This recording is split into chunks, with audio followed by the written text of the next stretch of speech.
preparing to speak. So Lane grew up in Mililani town, which is about a half-hour north of Honolulu. He's a graduate of UW with a master's in civil engineering. Yay.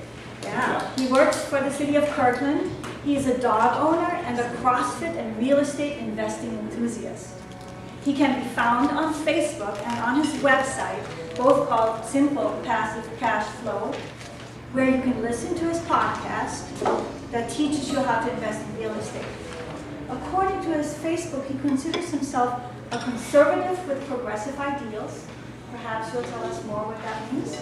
Among the causes he cares about, according to his LinkedIn page, or what we tell, Research on you.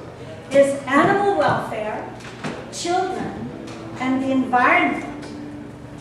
His project is from the Competent Leadership Manual, How Do You Get a Visual Aid, and the title is How Do You Get 20 to 35% a year with return, I would say, with rental real estate. Please give a warm welcome to Lane Kawaoka.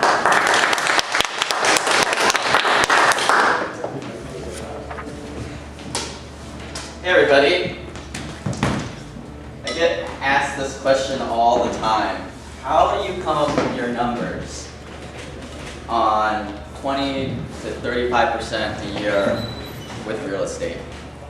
So I'm going to go through the numbers with you guys on the board today.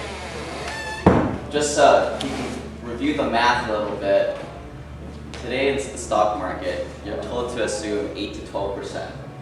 Now I'd be willing to say that it's more like 8 to 10% these days.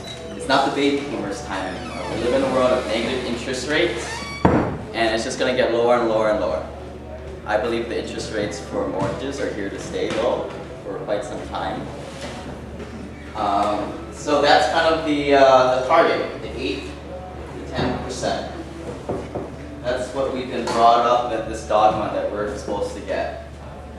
There are 4 ways we make money in real estate, with rental real estate. The first one is cash flow. The next one is appreciation, taxes, and mortgage paid down. So just to get down into the granular a little bit, I typically buy homes that are about $100,000. And these are good homes. These are 3-bedroom, 2-bath, 1,100 square feet. Only us people on the West Coast live in $300,000, $400,000 homes. These homes that are $100,000, these are the median homes in most of America, Midwest. And these will rent for typically about $1,000 a month. So this will give us $1,000 a month. And you don't take that all home. There's expenses to pay. So of this $1,000, 500 of it goes to your mortgage, which is your principal, interest, taxes, and insurance. Another 100 goes to maintenance of things. Various things will break in the house. $100 a month is a good estimation on that. Another $100 goes to vacancy. People will move out, and capital expenditures. These are things like the roof or the flooring. You don't replace these things every year, but you put the $100 every month into an account, kind of a slush fund. So when things do break, you have it. So when that roof costs $5,000, $10,000, you have the money set aside. And you also have $100 for your property management, to watch after your property. I don't know how to do eviction. I don't know how to paint walls or do plumbing or anything like that. I'm an investor, I'm not a landlord. I don't know how to do any of that stuff.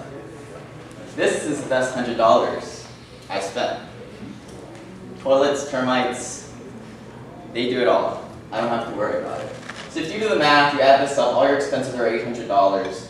So you're left with $200 of cash flow at the end of the month. And this is pretty conservative. It might be more, it might be less, but on average, if you take a whole year, you're probably going to be about $200 a month. Times 12, $2,400 of cash flow in the year. Now to buy this $100,000 house, you obviously get a mortgage. So typically it's about $25,000 is your initial down payment. And I'll say that again, $25,000 buys you a home that produces this cash flow every month. I'll write this down because we're going to keep on using this $25,000 number. So this $2,400 that you're making a year goes in the numerator slot, and the $25,000 goes in the denominator. And I'm going to bump that up to $2,500 just to make the math easy. But right here, that is approximately 10% just on cash flow. But we're not done there. We'll go down to taxes. Taxes is kind of a boring one. Most times I run a deficit because I'm pretty creative on what I deduct for taxes. I didn't buy my soup and salad today, but typically write it off. I'm talking about real estate. Me and Patrick are talking about real estate. It's a business expense. Home office, I deduct all that stuff. My rentals usually run at a loss when I put in all my expenses, and you can depreciate the value of the home. So usually you're running at about $500 a month of this depreciation. That kind of equals to be $5,000, and it's not. You're getting a 25% tax bracket. If you're assuming 25% tax bracket, you're not getting that whole money. When you equate it to tax savings, it usually comes out to about 3 to 4%. I don't really want to get into the math. It's not small potatoes compared to the big thing, but it's in there.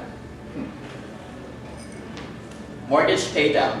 So again, if you're paying the mortgage off every month, it's approximately $500. Of that, it's made of principal, interest, taxes, and insurance.